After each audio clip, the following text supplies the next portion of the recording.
Tesla semi-trucks are breaking down, and here's why. There have been multiple reports of these trucks spotted on the side of the road, and if that wasn't embarrassing enough, often they were dragged away by trucks with internal combustion engines. And apparently the reason for these breakdowns was a software glitch that made the infotainment system flicker and sometimes even shut off, which wouldn't really be that big of a deal in a normal truck where you'd probably just suck it up, continue driving, and follow this channel. But these trucks are technically enabled for self-driving, so a flickering screen could actually be pretty scary. Truckers might be asking themselves, is this thing gonna break suddenly or crash into oncoming traffic? I don't know. But keep in mind that these trucks are still not widely available and are being sort of beta tested by a few initial buyers partnering with Tesla. So hopefully everyone's doing pretty great today. If you're not, well, hopefully your day will get better.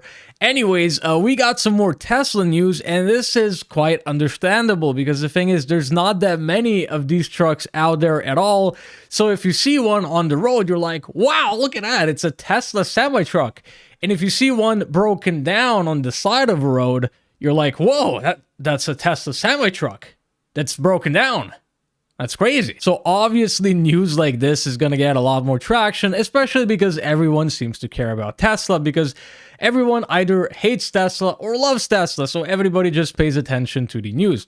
Anyways, so the cause of these breakdowns was apparently a software bug, which seems pretty weird to me. I don't know. I think there might be some more serious issues going on, because if we read this section, so another interesting piece of information is that the trucks are towed to a secret location for inspection and repair.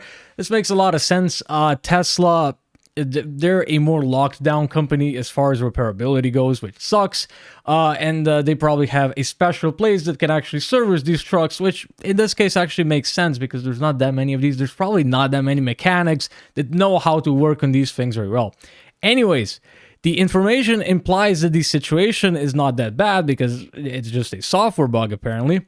But weird, still the trucks have been in service for 4 months already, which is very weird. That's not how long it usually takes you to find a bug and issue a software update, especially on something like a truck, because if you have a truck just sitting in a warehouse waiting to be repaired, it's literally just bleeding money if it's not delivering a few products. But does this mean that Tesla has failed? That these electric trucks are just not viable and they're not going to work out and they're just junk?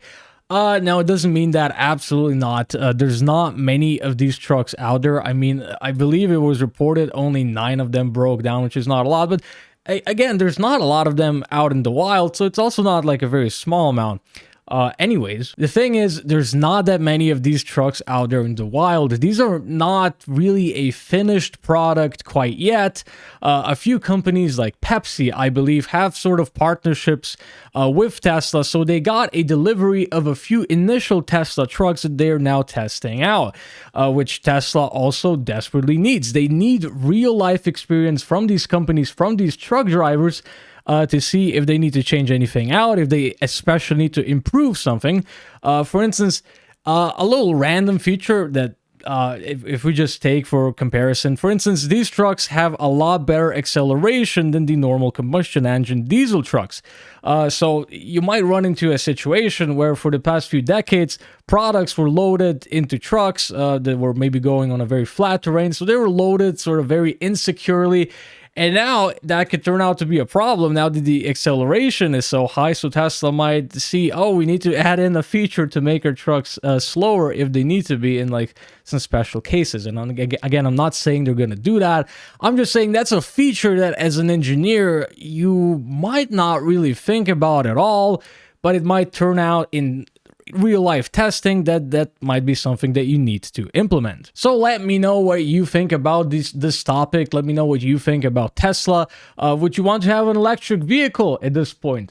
In Europe, I think it's an awful idea because our charging infrastructure is just it just sucks. Also, the energy prices are going up through the roof. And of course, something that none of these tech companies wants to admit is that our batteries, just all the batteries globally pretty much, are sourced in very questionable ways, to say the least. So Let me know what you think about this topic, and hopefully you have a nice day.